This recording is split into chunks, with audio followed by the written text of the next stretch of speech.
Hey there, and welcome back to the channel. I don't normally do just like unscripted cold intros, but I kind of felt like it was a little bit appropriate this time. It is the first video of 2025, and it's been a bit since the last video at the end of December. To be honest, the reason for this was around Christmas. I just took a break. Took a couple of weeks off. And then working on this gun sword video, it's been a stressful January. I feel like every time I turn on the news, I read the dumbest fucking thing I possibly could be reading, and it's reality and not a joke or something that you would read on like an Onion ripoff that's not funny. But such is life. You pick yourself up and you move on. So today we're going to talk about Gun Sword. I just wanted to thank you guys for coming back, for being so patient, and for enjoying the content. I really appreciate hearing from everybody. It's a very good time. So again, let's start the video, and thank you for returning. Oh yeah, also sorry that my hat changes throughout this episode. I realized after filming the sit-down parts with the green hat that I shouldn't wear a green hat in front of a green screen, so here we are. Hey there, and welcome back to the channel. Today we're talking about a 2005 mecha anime called Gun Sword, and yes, up until making this video, I did call it Gun X Sword. You would think that I would have learned my lesson when I watched Hunter x Hunter. Gun Sword was actually voted on by everyone in the community, so as always with the viewer picks, I went in with fairly high expectations. Gun Sword is a beautifully animated romp through a sci-fi landscape that takes notes from steampunk, westerns, samurai stories, and of course the heavy-hitting Sunrise mecha anime of years past. The show deals with the central themes of personal loss and what an individual is willing to do to achieve their dreams. Gun Sword was directed by Goro Taniguchi. He's directed films such as One Piece, Red, one of the Lelouch of the Rebellion films, and he's even been, around in the newer mecha scene, directing an anime called Back Arrow back in 2021. Along with Taniguchi was all of the talent at Studio AIC, who've done a bunch of idol anime, and then also Blue Gender, which is a classic if you're into being eaten by giant bugs. Gun Sword follows the sword-slinging, mech-riding, tuxedo and hat-wearing drifter Vaughn, an apathetic wanderer on a quest to achieve one thing: get revenge on the man who killed his fiancée on their wedding day with his big old clawed hand. During his journey, Vaughn comes across many more people whose lives have been affected by the claw, including Wendy, a young girl on a quest to find her brother, and Carmen 99, a mysterious femme fatale with a past almost as checkered as Vaughn's. Will Vaughn be able to hunt down the man with the claw, avenge his love, and put a stop to the shadowy plan that could change the face of the planet? Let's find out. Gun Sword opens with a man in a stylish black tuxedo and hat wandering through the desert wasteland until he comes across a village named Evergreen. Evergreen appears as though it has seen better days. Its buildings are battered and damaged, and even stranger, no one appears to be home. That is until our hero enters a church and finds a group of bandits who waste no time gunning down a child right in front of him. The bandits demand all his valuables, but he beats them up while making it look like an accident and apologizing profusely. The kid who was shot is luckily alive, having been saved from the bullet by a small crystal turtle that she wears like a brooch. She introduces herself as Wendy, and the tuxedo-donned man says that his name is Vaughn, and then he proceeds to pass out from a head injury sustained in the fight. As it turns out, the townspeople are all holed up at the local mall, and the town is under siege by a group of bandits known as the Wild Bunch, led by a man named Lucky the Roulette. As soon as Vaughn wakes up, the mayor asks him to help defend the town, saying that if he doesn't help, then the bandits are going to get to the vault hidden in the bank that's inside the mall. Wendy tries to appeal to Vaughn, saying that the bandits killed her brother Mikhail, and before Vaughn can answer, the Wild Bunch actually shows up and reveals that Lucky is like an absolute maniac who plays double Russian roulette with himself. Lucky tells the townspeople to surrender by the next morning because he's just waiting one more day for his armor to show up, and when it does, he's going to attack and obliterate them all. Also, I just kind of wanted to mention, as far as pronunciations in this show go, I watched the Japanese version, so I know in the dub they pronounce Wendy's brother's name Michael, and later on there is a mech that is in the dub is pronounced Saudade, but in the Japanese it is Mikael and Saudade, so that's the pronunciation I went with. If you watch the dub and that bothers you, I'm sorry, but that's just how it is. Armors in Gun Sword are the series mecha, and they vary in design by a pretty crazy amount. Some of them take heavy inspiration from steampunk media in their designs. Others are closer to a Gundam-style bipedal machine. One of them is pretty much just Gaogaigar, and then another is a dragon. What I'm saying is this series really dialed up the creativity when it comes to mecha design, and in this show it works. The tone varies from light and jokey to very dark at times, but there is a very delicate balance. Surprisingly, Vaughn declines helping the town, saying that they should be strong enough to defend themselves. And then this leads to him wandering the town at night, eventually finding his way into a bar that's been taken over by the Wild Bunch. He plays a game with Lucky, with the two of them drawing cards until one of them draws a joker, with Vaughn being the loser. Lucky takes a shine to Vaughn and says he'll forget about what happened with his men at the church, but then the rest of the Wild Bunch throw him out of the bar because he asks for a tall glass of milk. I see Vaughn is acquainted with the McPoyles. You don't think I'm serious? No, I don't think you're serious. Oh, you think I'm bluffing? I think you're bluffing. You think I'm bluffing? I think you're bluffing. Then bluff this! Ryan, scout somebody! Lucky becomes further enraged when he checks Vaughn's cards and sees that he actually pulled 2 cards on his last draw, meaning that Vaughn actually should have won, and sees this as a grave insult to his lucky self. This leads to Lucky hunting down Vaughn in the night and shooting him multiple times, which then shows us that Vaughn is nearly indestructible as the bullets somehow push back out of his body. Yeah, so Vaughn is basically just Dante from Devil May Cry with depression. Well, that's Dante from Devil May Cry 2. That game's bad, so that, if it was good. Vaughn's lackadaisical devil may care attitude works so well with his lanky design and his apathetic facial expressions. I just really think his character design works for this show. I'd put it right up there with Vosh the Stampede from Trigun on the cool guy with a cool coat meter. One thing that I really ended up liking about Vaughn is that while he's cool, calm, and collected most of the time and even seems bored, there are times when he has severe outbursts of emotion when the situation warrants it. Obviously, we'll get more into this later, but I wanted to mention it now so it doesn't just kind of seem like Vaughn is the run-of-the-mill stoic badass. While Vaughn is out wandering the town at night, Wendy also tracks him down. She asks him again to defend the town, going so far as to offer to marry Vaughn if he'll help. Vaughn balks at this suggestion, yelling, "I'm a virgin!" And I think this is where Gun Sword totally won me over. Vaughn says that marrying someone should be done out of happiness, and then says to run along home to her parents. Wendy reveals that her parents are dead, and she can't just leave town because her brother, Mikael, was kidnapped by the bandits. All this makes Vaughn think everything over during the night, and when Lucky and his crew show up and start attacking the town with their massive armor, he pulls out his morphing sword and starts going bananas on the attackers. When Lucky hops into his armor's cockpit, Vaughn reveals that he rides an armor of his own, and instead of having to wait days for it to be delivered, he Amazon Primes that shit directly from an orbiting satellite. Vaughn's armor is named Dan, and unlike the hulking machinery of his opponent, Dan appears sleek and humanoid, wielding a giant sword with grace and power. Also, Vaughn's morphing sword doubles as a sort of control mechanism for Dan, which I just thought was kind of cool. The fight between Vaughn and Lucky is pretty stylish, with Vaughn cutting a missile with his special move.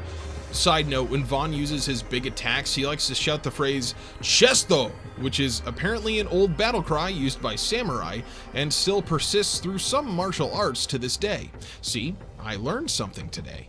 Vaughn defeats Lucky, and we learn that Wendy's brother wasn't killed by the bandits, he was actually just sold off to a mysterious man with a claw for a hand. The mention of the claw causes Vaughn to lose his calm demeanor, flying into a rage and choking Lucky until he blacks out, all the while demanding to know where the man with the claw is. Vaughn decides to leave the town to resume his search, and though he won't tell her his reasons, Wendy also joins him as well, deciding that she needs to go and save her brother. And so our adventure begins in full, with Vaughn and his unintended sidekick Wendy going on a fanciful romp across the wasteland in search of the claw-handed man. Speaking of the world, I actually find the world of Gunsword really interesting, and almost a character in and of itself. Gunsword takes place on the fancifully named Planet of Endless Illusion, a planet we later learn is the galactic equivalent of the original Australian penal colony.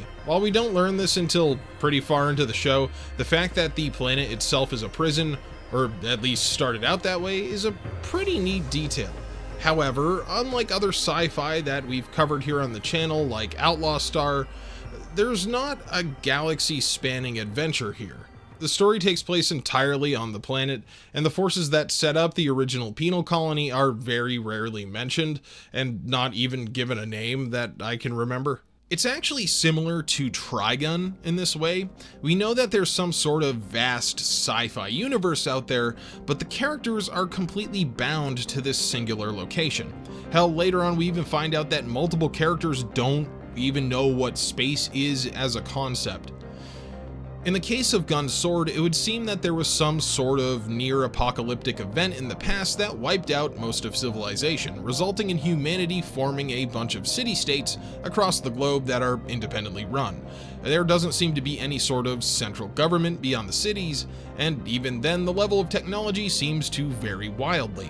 Evergreen, the town in episode 1, almost makes the audience believe that they're in for some sort of Western-themed adventure, but later on there are cities that are almost steampunk in nature, and the technology used by Vaughn's foes escalates from the rather primitive giant tank that Lucky obtained to veritable super robots powered by some sort of magic goo.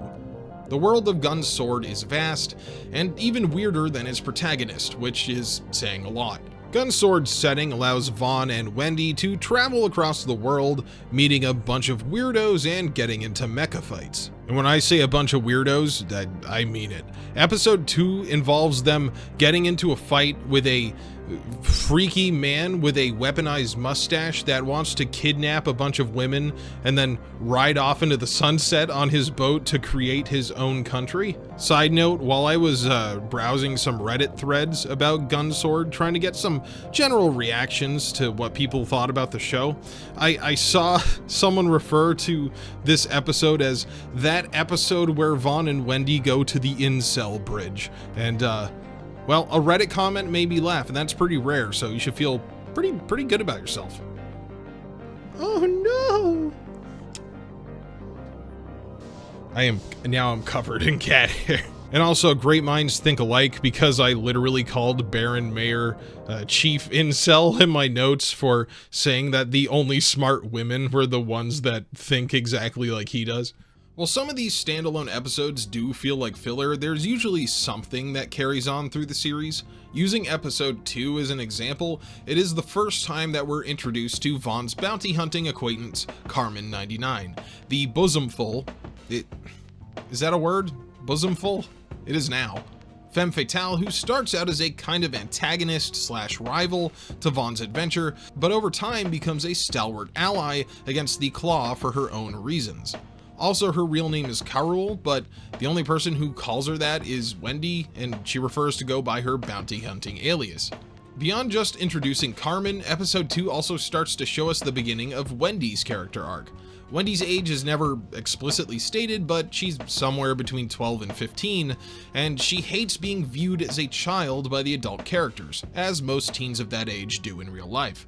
The show follows Wendy's feelings on growing, and I think it's pretty rare that we get a coming-of-age story showing the struggles of a female character, especially in sci-fi anime.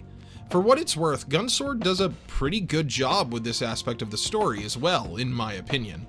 There's even a portion of a later episode where Wendy and the older women of the crew go shopping for bras, and Wendy's apprehension at the thought of buying her first supportive garment, especially in the company of a bunch of women with gigantic bazongas, was a surprisingly grounded exploration of that kind of situation. Of course, I'm not a woman, so I don't have first-hand experience with this, but I do think Wendy's coming of age and need to be seen as a woman and not a girl adds an interesting perspective to this story of revenge. So anyway, back to the mustache-powered incel man.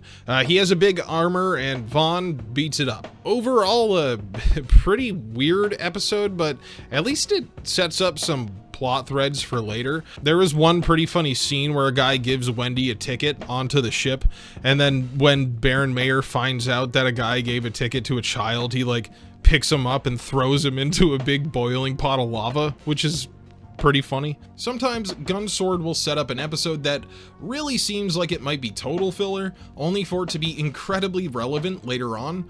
For instance, episode 3 introduces a team of elderly armor riders named the Dorado 5 and their giant combining Gao Gaigar reference, the Eldora Soul. Not only is this a Gao Gaigar reference, they throw in some Brave series stuff there as well as some themes from things like Voltes 5 and Combattler 5. Good stuff all around. The Eldorado 5 consists of Nero, Jose, Barrio, and Carlos, and the recently deceased Chizuru. The group of over-the-hill heroes spends their golden years sitting around in the bar that Chizuru once owned in a town that the group once saved. The bar is now owned by Chizuru's granddaughter Yukiko, who has too big a heart to kick the group out when they get too rowdy. This episode highlights a few particular quirks that Vaughn exhibits. For one, the guy will not eat a meal without drowning it in every condiment within arm's reach, and two, any amount of alcohol makes him blackout drunk. The tidbit we learn when Nero and the others take a liking to Vaughn is that his reputation has begun to spread after defeating Baron Mayer and Lucky Roulette.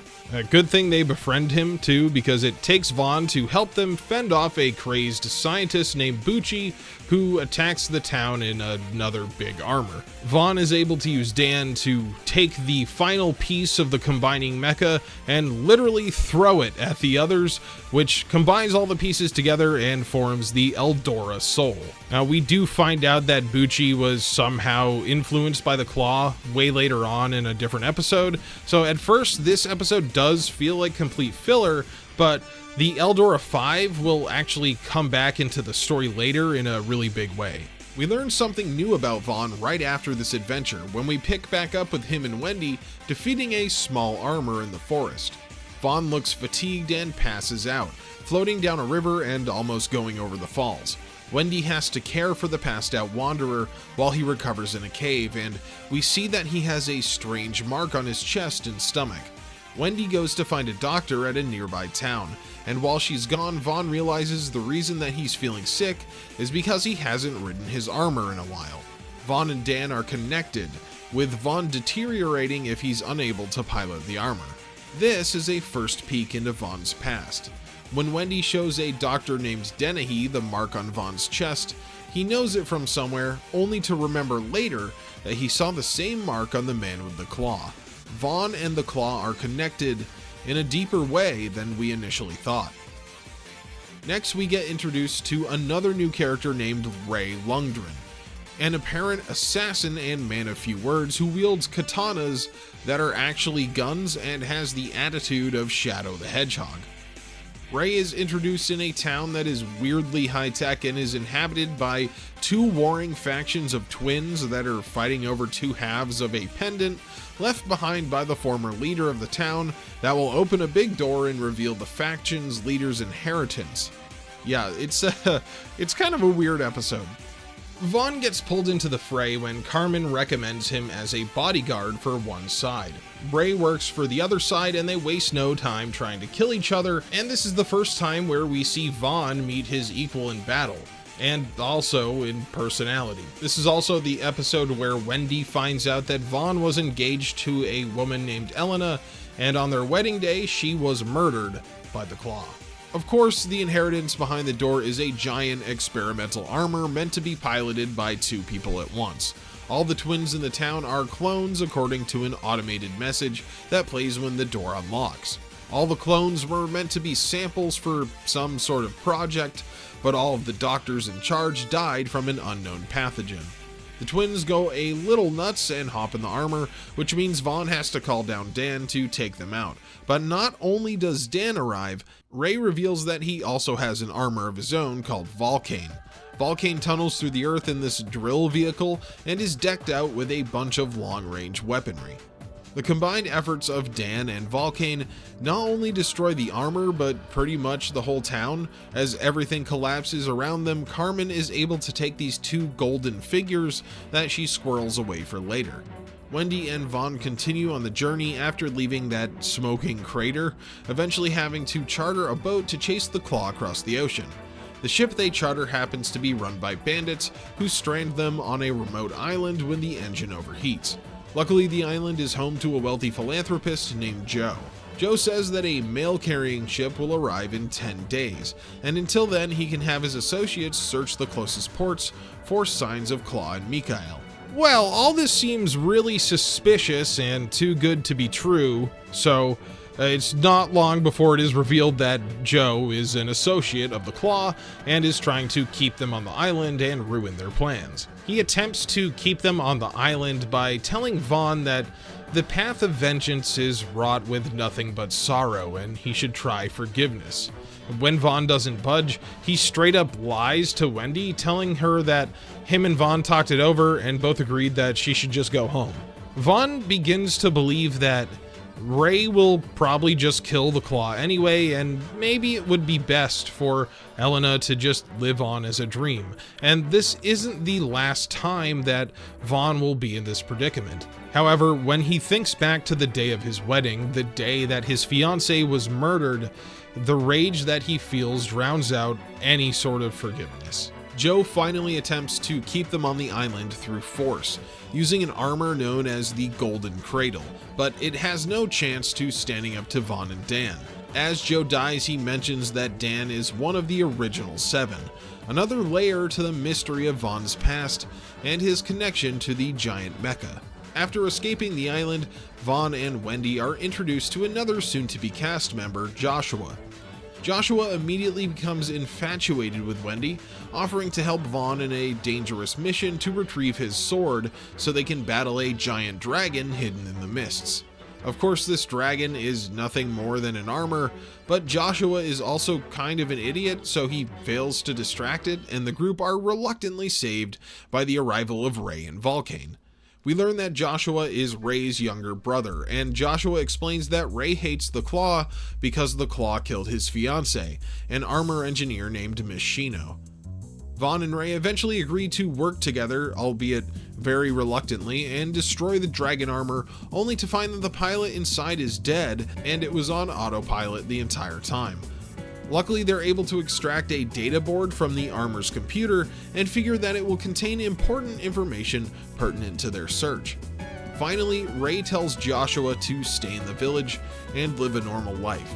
He doesn't want his younger brother to follow along on his quest for revenge, but instead of listening to Ray, Joshua decides to invite himself along for the ride with Vaughn and Wendy, thinking that if he sticks with the two of them, he's bound to run into his brother again. Joshua starts out as an uninvited thorn in Vaughn's side. In fact, there are multiple times where Vaughn actively tries to leave Joshua behind, and in one instance he actually succeeds for multiple episodes. Overall, I don't think that Joshua was actually that bad of a character. I mean, sure, he starts out sort of annoying and whiny, but he quickly becomes a pretty useful member of the team in the second half due to his surprising technical aptitude with computers and armor. As far as his goals and motivations go, Joshua simply wants to bring his brother home. He does not want Ray to succeed in his mission of killing the Claw. Joshua sees how the quest for vengeance has consumed his brother, turning him into a single-minded killer that has thrown everything in his life to the wind for a chance at revenge. Ray is very much like Vaughn in this regard, with the difference being that Vaughn doesn't have someone like Joshua around to stop his quest. Later on, once Joshua sees the depths of Ray's conviction firsthand, he decides to embrace his brother's quest and help him see it to the end, saying that it's the only thing that he can do, so he may as well do it. Wendy, Joshua, and Vaughn meet up with Carmen while trekking across the land on their chase for the Claw. Carmen takes the crew to her hometown of Trinolia to meet an engineer named Findley that she says can remove the protection layer from their secret data board. While in the town, Finley's daughter Hayata says that he's way too old and sick to decrypt the data until Findley himself shows up and takes the board directly. Perhaps one might think that Hayata is just an overprotective daughter, but later Joshua overhears her talking to a mysterious stranger about a delivery to the Claw. Joshua runs back to town and tells Carmen about this while she's visiting her parents' grave. As it turns out, Carmen and Hayata were childhood friends, though their families were basically outcasts in the town. Carmen left to become a bounty hunting adventurer after her parents died, leaving Hayata behind without her only friend. So now Hayata is growing these poisonous flowers that have the ability to semi-mind control people. During this episode, Wendy falls victim to the flower's sickness, though Finley does give Vaughn the antidote along with the board. While Hayata and Carmen hash out their very complicated feelings towards one another, Finley decides to burn down his own house with himself inside to atone for what Hayata has done in creating these flowers. The reason that Finley had taken ill in the first place was that he had been using the flower's pollen to experiment on his own body, and now they have reason to believe that the Claw is planning to use it in some sort of nefarious scheme. Carmen offers to take the board ahead to a town named Zonnet Junction with her air bike, saying that by the time Vaughn and the others arrive, the board will be fully analyzed. Perhaps Carmen just wanted to get out of the town as soon as possible, and we see that she sees the field of flowers burning from the air, the field where she and Hayata used to hide away from the world as children. While on the way to Zonnet Junction, Vaughn's group is held up in the town of Miniere when a train is blown up in an apparent terrorist attack. Vaughn accepts a job as a guard from the head of the salvage union, who are in the process of extracting some artifact from the ocean. They are having trouble with pirates, so in return for Vaughn and Dan's protection, they'll get a free ticket on an express delivery train to Zonnet Junction.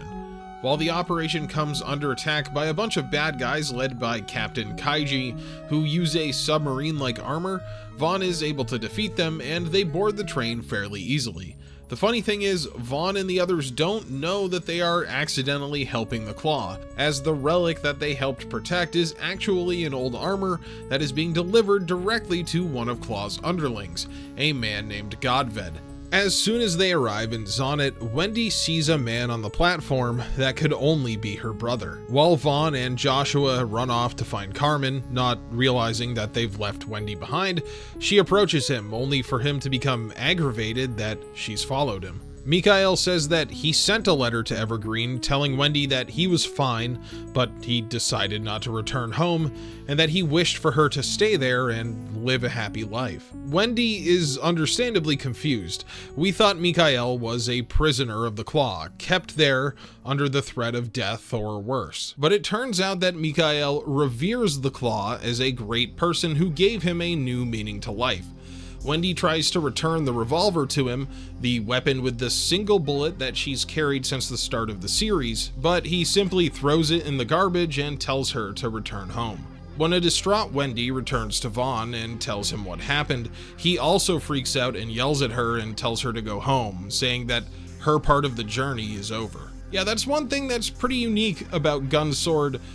The main hero isn't really a hero. In fact, a lot of the time he's a pretty big dick, and his attitude only really seems to grow more sour as the series goes on. Mikhail arrives in the hangar where Godved is examining the relic, saying that it's an ancient armor that fell from space, so it'll have to be repaired. Other members of Claw's group show up, including two twins named Melissa and Carosa, a man named Mr. Wu, and the mystery woman who purchased the flowers from Hayata, now revealed to be named Fasalina.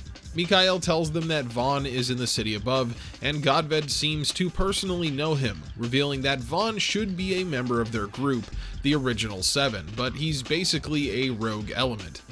This is where the plot of Gunsword really starts to pick up, and we begin to learn a bit more about the world. The tone also changes, with the more comedic one-off episodes being left behind in favor of episodes detailing Vaughn's struggle against the members of the original 7. While Wendy mulls over returning home and Joshua tries to convince her to stay with the group, an angry Vaughn tells Carmen he doesn't even need the data from the board anymore.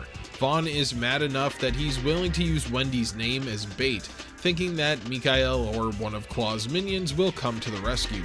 Oh, and Carmen also had the guy who decoded the board look at those golden idols that she got from the twins, but they're apparently just statues and definitely absolutely won't be important later on.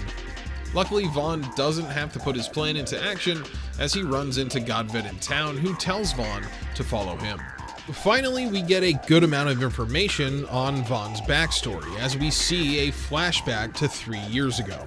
A wounded Vaughn asks Godved to reconstruct his body so that he can use Dan to get revenge. Godved tells Vaughn that Dan is a special type of armor only to be used by one of the members of the original 7, a group that is supposed to protect peace across the planet, but is not doing a very good job. They did this through the use of a old satellite system originally set up by the forces from Earth. Godved is the last of the original 7, though he is apparently building it back up once again. Vaughn is shocked to learn that Godved is commanding the original 7 under Claw's orders. Vaughn is shocked enough at this revelation to just erupt with violence immediately and start punching Godved, but that dude is like a huge tank and just takes it. Vaughn and Godved's fight ends with them in their respective armors, and we see that Godved's Diablo is incredibly similar in tech to Dan. Meanwhile, Wendy decides to take a walk through some public gardens until the train home arrives, coming across an unassuming old man and his dog. The old man is warm and inviting enough that Wendy tells him what is troubling her, and he says that he believes that the point in life is finding purpose in one's dreams, and perhaps Mikhail found that for himself. He posits that Wendy isn't sad at Mikhail's decision. She's jealous that he found that purpose for himself, even if his dream will end up being selfish and hurting other people. It seems that this old man knows exactly what to say because Wendy has been feeling like all the growth she's shown since leaving Evergreen has been a lie. After finding her brother, she's been struggling with what her goals should even be. Fasalina enters the park with the group's data board, having gotten it from beating up Carmen.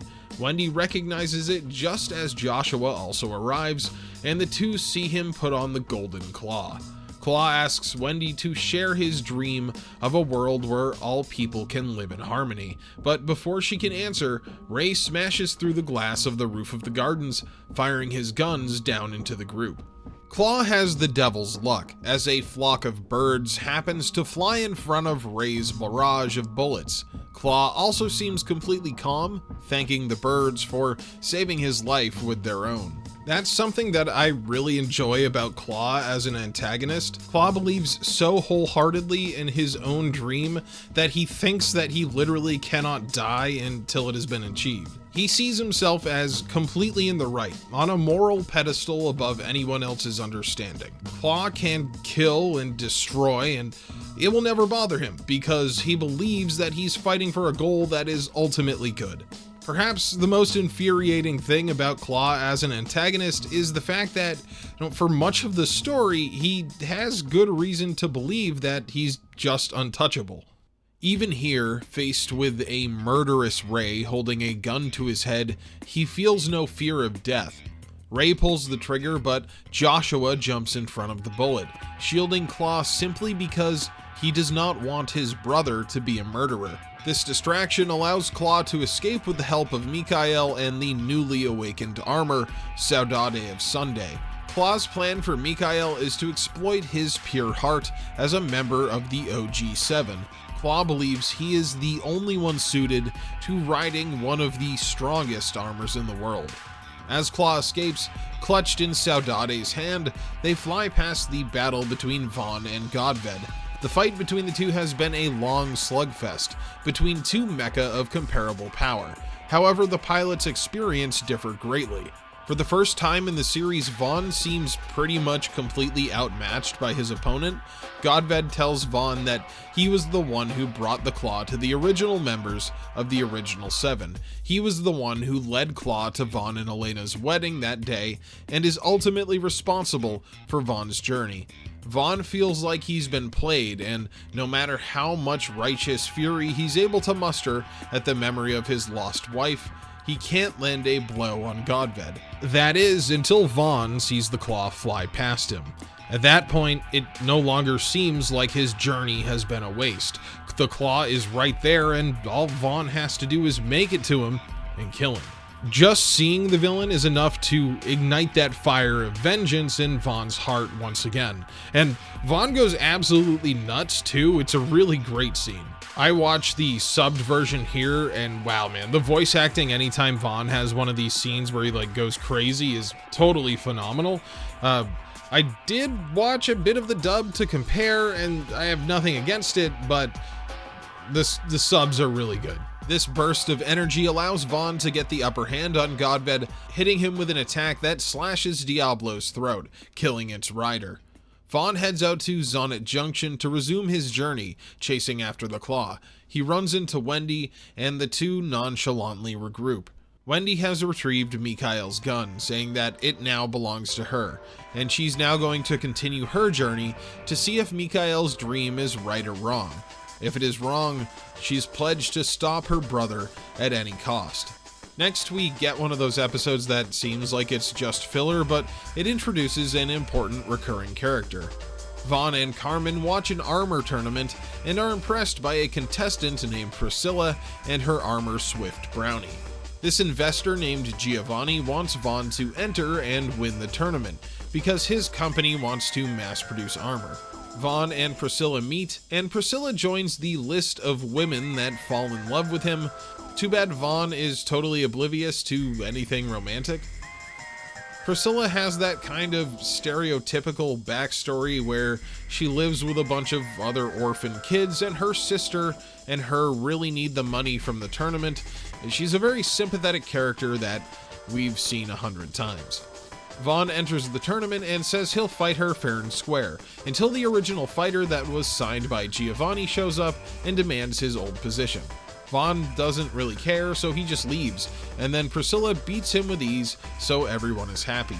Besides introducing Priscilla, who shows back up later, this episode serves to highlight how Wendy starts getting jealous of other women paying attention to Vaughn. It's especially bad when Vaughn actually remembers Priscilla's name because she gave him leftover bread crusts. Wendy has one of those childish crushes on Vaughn that isn't a huge part of her character, but Vaughn is also so sexless as a rule that it's mostly just played for laughs.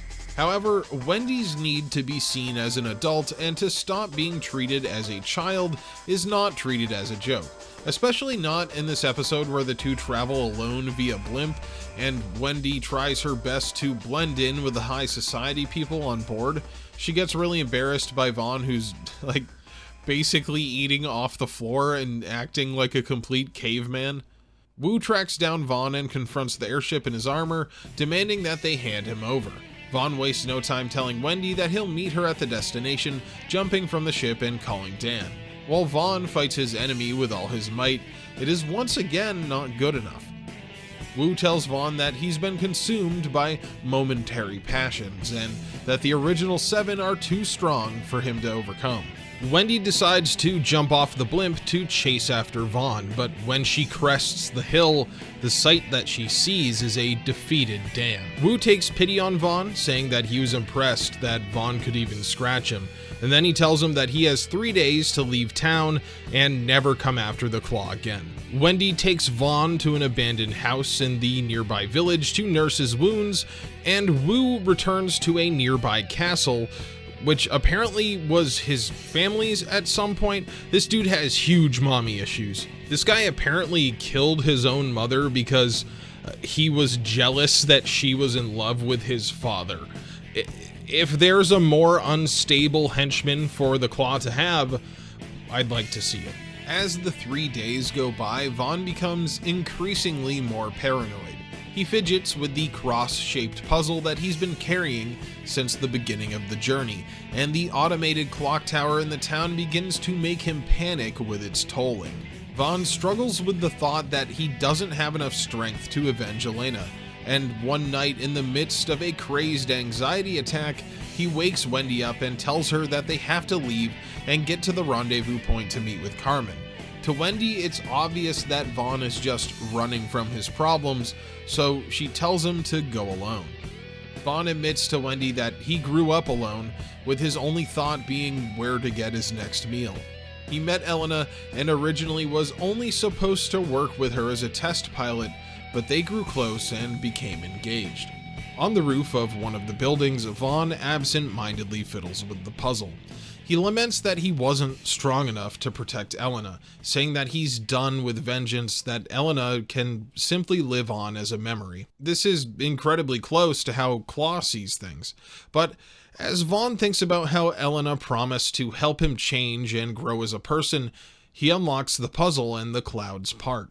Vaughn proclaims that he loves Elena, something that he was never able to do until now because he was simply never honest with himself. Vaughn calls down Dan, which wakes up Wu.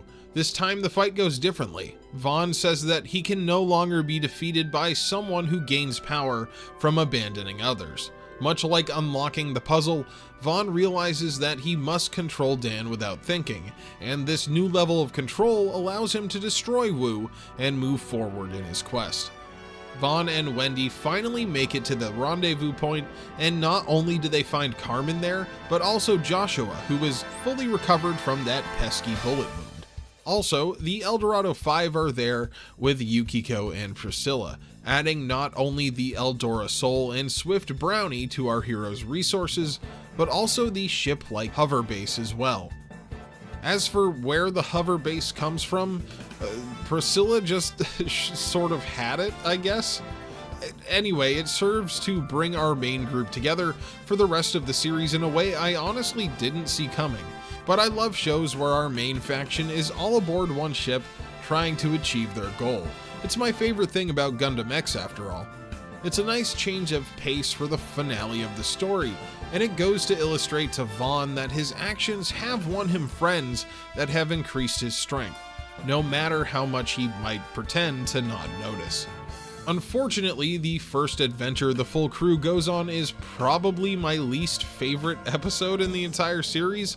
The data from the board points to a location that is underwater, so Carmen says they need to raise funds to buy passage through the port of a town named Misogi. Unfortunately, Misogi has been taken over by an insane queen that hates all men, so all of the women of the group get together and go into town to see what's going on. The queen says that everybody who lives in the town are women who were abused or taken advantage of by men, and then she proceeds to make everyone wear very skimpy and revealing bathing suits. I don't know, it's kind of weird to spin that reasoning into a pretty terrible fan service episode. And hey, I'm no prude. I like the fan service episode of Outlaw Star, and that shit was almost completely filler. But I just gotta say, here in Gunsword, I really could have done without the Wendy fan service. So they end up resolving everything by reuniting the queen with her former lover Manson, who she was mad at not because he was abusive or an evil man like she said,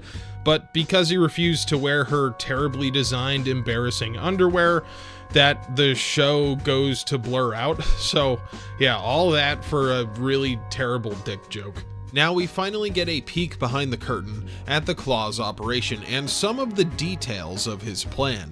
As we follow Mikhail training with the Saudade, we see that the Claw has gathered many more followers than the show had let on. Mikhail overhears a group of Claw's men planning a coup and wanting to contact Vaughn. The rebels try to win Mikhail over to their side, and their leader, Chief Mutaka, says that the Claw doesn't want to just take over the world through force, he wants to destroy all life on the planet. I do like how at this point they have a little part where he's like, yeah, I was totally fine with taking over the entire world. That I was willing to live with that, but destroying all life on the planet, that's a bridge too far, I think. Certainly a stereotypical plan, but quite appropriate for Claw's ambitions. They end up taking Mikhail hostage after shooting an engineer that walks in and demand to talk to the Claw. The accusation that Claw wants to kill everyone makes him so sad that he hugs one of the rebels, a hug that quickly turns lethal and leaves the villain crying over the death he caused. Claw is kind of a freak, man. Mutaka and the others escape in a dragon mech, only to be chased down by Mikhail in the Saudade, who is fully trusting in Claw's plan at this point. The Saudade looks really cool here too. It has these dragonfly style wings, and it works surprisingly well with the rest of its design. Mikhail trusts that Claw isn't going to murder the entire planet, even if it is a little suspect that he won't actually divulge the specifics of his plan yet. Vaughn's group finally enters the underwater tunnel, and they come across one of the Dracul mechs that has been set to autopilot. Karoza, who is just the most annoying little shit of all time, has taken it upon himself to stop Vaughn. With the Eldora Soul and Swift Brownie taking on two of these Dracul mechs, Vaughn forges ahead through the tunnel and eventually comes across both Melissa and Karoza in their OG-7 mechs. Ray shows up in the tunnel because that's kind of just his thing. He can just show up wherever he wants and begins attacking everybody because that's also just sort of his thing. Eventually, Vaughn and Ray begrudgingly work together and end up killing both of the twins. While it's not every day that our group of heroes in an anime exterminate a group of 8-year-olds, Carmen finds this transponder complete with a map and directions to Claw's base on Melissa's body. Boy, that is convenient and will come in really handy later. The hover base exits the tunnel and finds Claw's base completely empty, save for some corpses from the unsuccessful coup attempt. One of the soldiers is still alive, but sees Wendy and freaks out, saying that Mikhail is a demon that will destroy the whole world. They also find a map that matches the one on the transponder, and it points towards a huge cross-shaped continent that is otherwise uninhabited.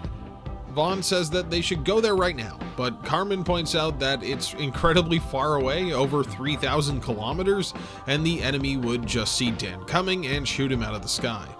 After the events with the rebels, Mikhail has been having doubts about trusting Claw.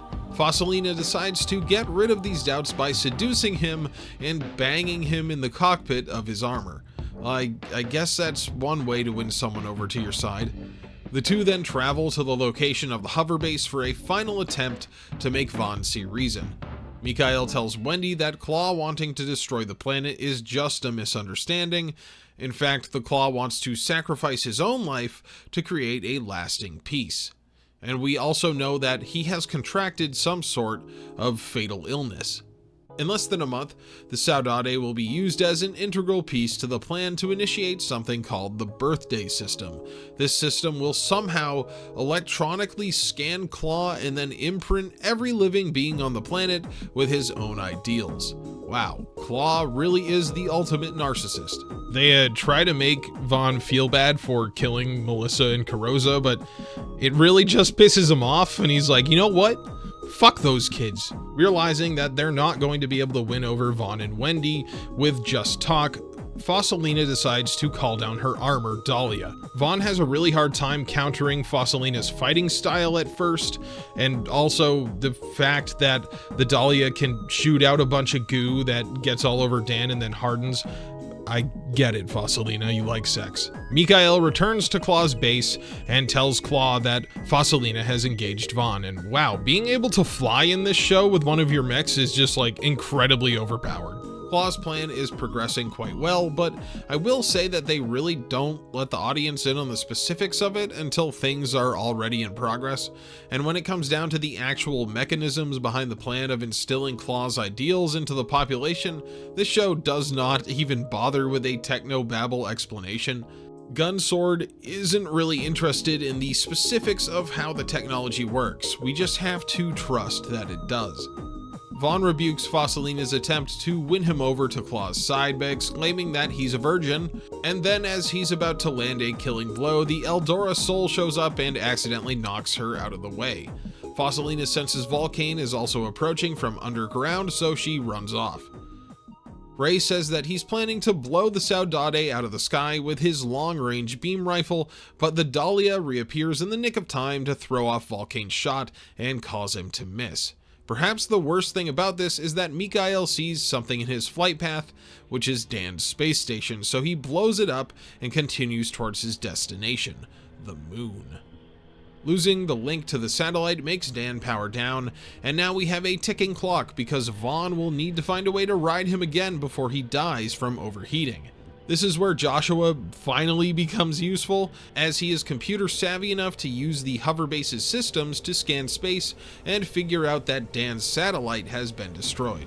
Good thing too, because before this, the most important thing Joshua has done was prevent the villain from being killed and the plot from being completely solved. Priscilla comes up with the idea to use a space station from one of the dead OG7 members, which is where the show reveals that nobody knows what the hell space is. Cue a montage where the crew takes a crash course on rocket science using the materials in Claw's abandoned base. Yeah, I mean, that works, I guess, but when this happened, I was actually kind of shocked at how brazen it was. It's literally just like a montage of them learning astrophysics. Yukiko also even gets Ray to pitch in by retrieving an engine that they need to launch from an abandoned facility. At first he says no and even pulls his gun on her, but Joshua convinces him that helping out is the best way to repair Volcane. Man, Ray is like if Shadow the Hedgehog and Hero from Gundam Wing had a kid and then got divorced and told that kid that it was all his fault. There's also this scene where Wendy finds a message left for her at the base by Claw, who very creepily asks for her to go on a date with him. She secretly meets him on a beach nearby, and he explains that he took Mikhail because he thinks that he has the qualities one needs to bring people together. Wendy says that while she can't think of Claw as a bad person after their talk, she still won't join him, and he just laments that he didn't talk to her sooner and leaves.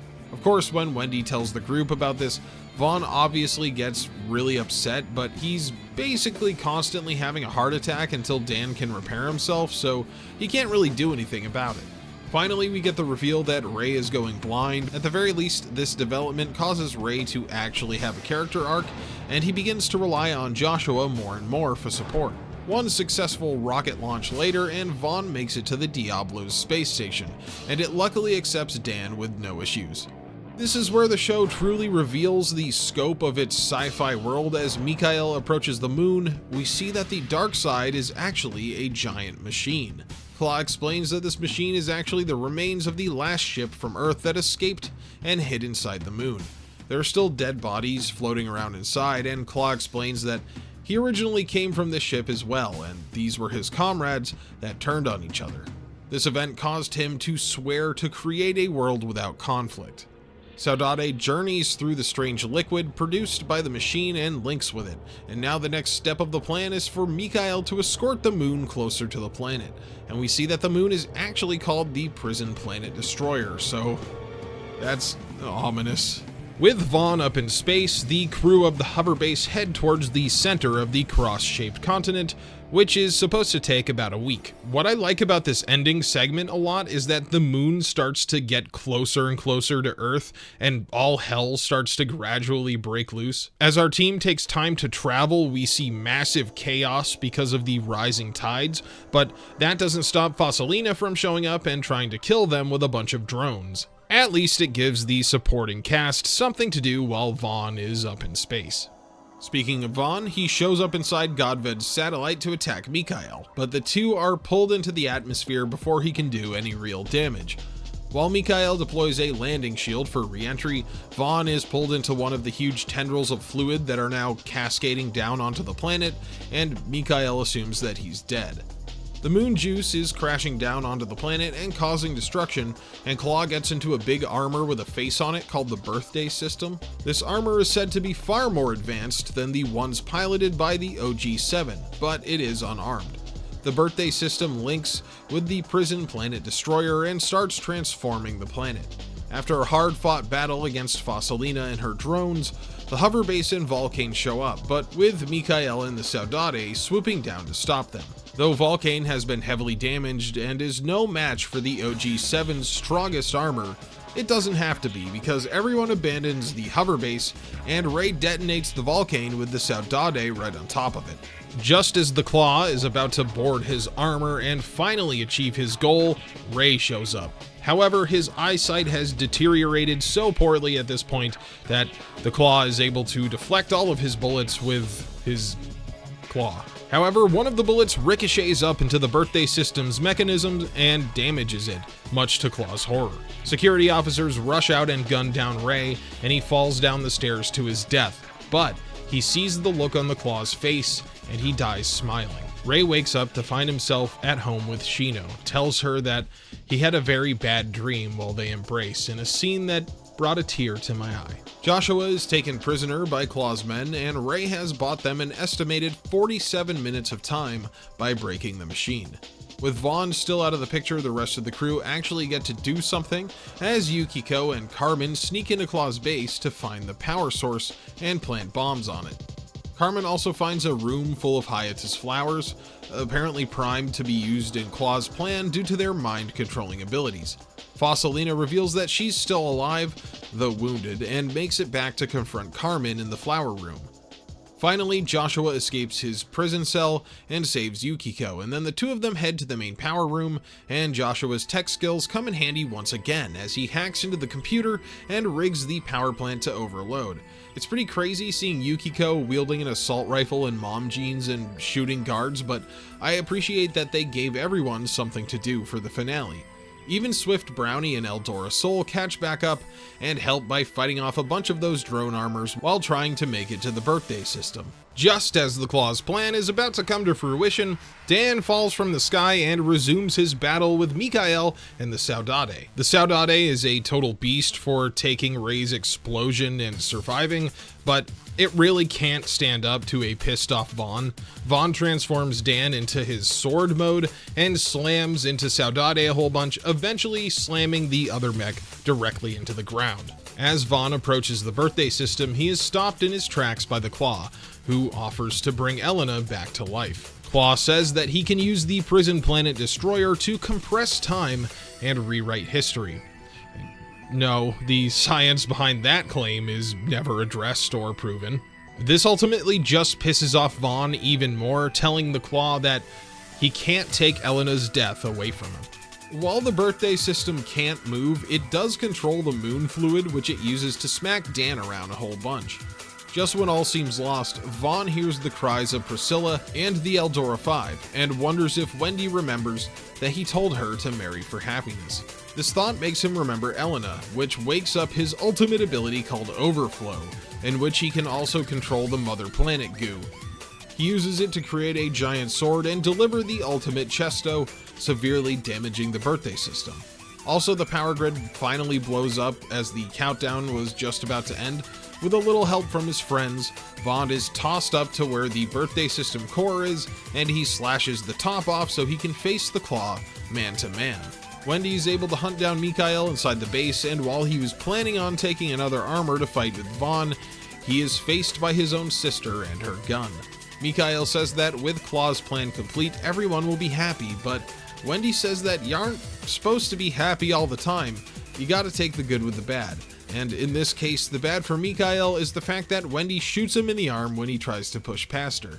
This makes Mikhail fly into a blind rage and start choking Wendy to death, only stopping when Cameo bravely bites his hand. This makes Mikhail think about what he's actually doing and thankfully stop, right before Vaughn's battle smashes the hangar that they're standing in. Also, a little off topic, but I'm reading the first book in the First Law trilogy by Joe Abercrombie, and this book also has a scene where a guy chokes his sister.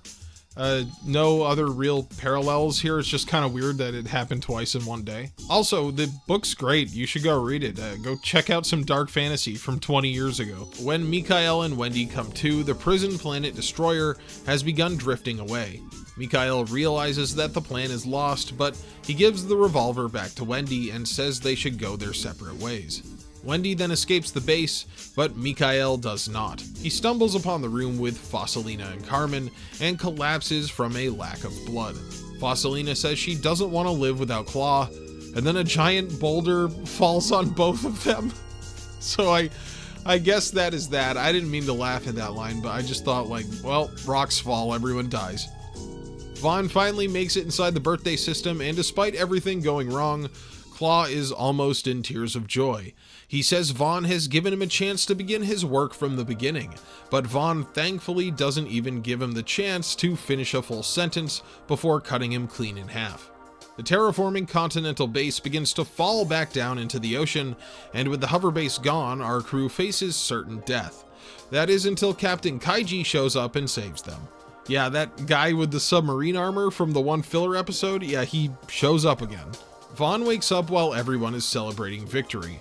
Of course, Vaughn gives the old Irish goodbye as he gets up and leaves the party without really saying anything. He does talk to Joshua outside, who says he's assigned Dan to one of the other satellites, so Vaughn should be fine to return him to space at any time. Carmen drops Wendy off at the big mech before Vaughn can leave, and you might think that this would be the time for a sad goodbye, but it really isn't. Wendy asks Vaughn what he's doing next, and he simply states that he doesn't know and walks away. Wendy turns and leaves without saying goodbye, and I think that is kind of the ultimate pin on their relationship. However, it isn't the last time that the two would see each other, as years later, Vaughn accidentally wanders back into Wendy's life as she talks to a reporter about their strange adventure, and the series ends with the two staring at each other bewildered. And that was the story of Gun Sword. When I first started watching this show, I had no idea where it was really going, and I was pretty surprised by the end. I do like how Gun Sword gets away from the Trigun comparison fairly early on by moving away from the Western wasteland aesthetic to something more fantastical. Though the theme of people being surrounded by this advanced technology that they can only barely understand and operate is still pretty similar. I also think Vaughn is a standout as far as protagonists go, especially from this time period. I wouldn't go so far as to call him an anti-hero. He's more of a selfish hero who pulls through in the end. It was definitely interesting to see a story about someone who's out for revenge, has his determination tested, and still decides revenge is the best way forward. As always, I hope you enjoyed this retrospective look back at mecha anime. Feel free to leave suggestions down below and join the discussion about Gun Sword, and until next time, have a good night. Hey everyone, and welcome back to today's end card. Let me start off by thanking all of my channel members, aka Batosai, Azure, Windress, Brian Sanchez, Chris Goodnow, Daniel Johnson, Gert, Gormac, sorry I had to, I couldn't not, Harmonious, Hidden Insanity, Jessica Solberg, Jay Lamb, Joe Castellanos, Joe Cavazos, Johnny G, Canto 20, Sindustries, Trey Hardy, Wyatt Dietz, and Zappa Slave. Thank you very much for being channel members, staying channel members. I know there was a pretty big gap of videos there, but like I explained at the start, I took a couple of weeks off just to recharge around the holidays. We had pretty busy holidays, and then just the news is depressing right now, so it's hard to sometimes motivate yourself to work on things, but I'm doing pretty good now. This video took a lot of work. I didn't expect it to be an hour, but as we have learned on this channel, everything is bigger than I expect. So anyway, next up is going to be season 2 of Iron-Blooded Orphans. I know people have been waiting for that, so that's definitely coming up. I don't love season 2 as much as I love season 1 of that show, but I do think it's really interesting, and that's probably going to be another long video. after that, I don't know. I should probably do a community pick. Wow, there's crazy trucks outside my window. It snowed. It's been snowing all week, so sorry if you hear like douchebags out there. Anyway, I don't know. I was thinking maybe like another Zoid show or maybe Nadesco, something like that. Maybe a classic I haven't done yet. But then we're going to do Gundam The Origin. Some people ask if I skipped it, but I did not. It's just Gundam The Origin kind of came out around 2015, and that's when Iron Blooded Orphans kind of came out, and a lot of people wanted me to do IBO, so I just did that first. But we're going to go back and do Origin because I really like it. I have seen it before. Anyway, also if you're still here, go over and check out the gaming channel and subscribe to that. It is a Let's Play channel. We're currently doing Pokemon Crystal, where we're in the post-game Kanto part of it, and then we're also doing the Mass Effect trilogy. And by the time this video comes out, I think I'm in the last couple episodes of Mass Effect 2 heading into Mass Effect 3, so keep a lookout over there. I might also upload some Avowed. I've been looking forward to Avowed and love Obsidian, so I don't know, I might just go into that one blind and upload some of it. Anyway, this has been a long end card, so thank you guys for watching. I hope you enjoyed this little update, and I will see you all again very soon.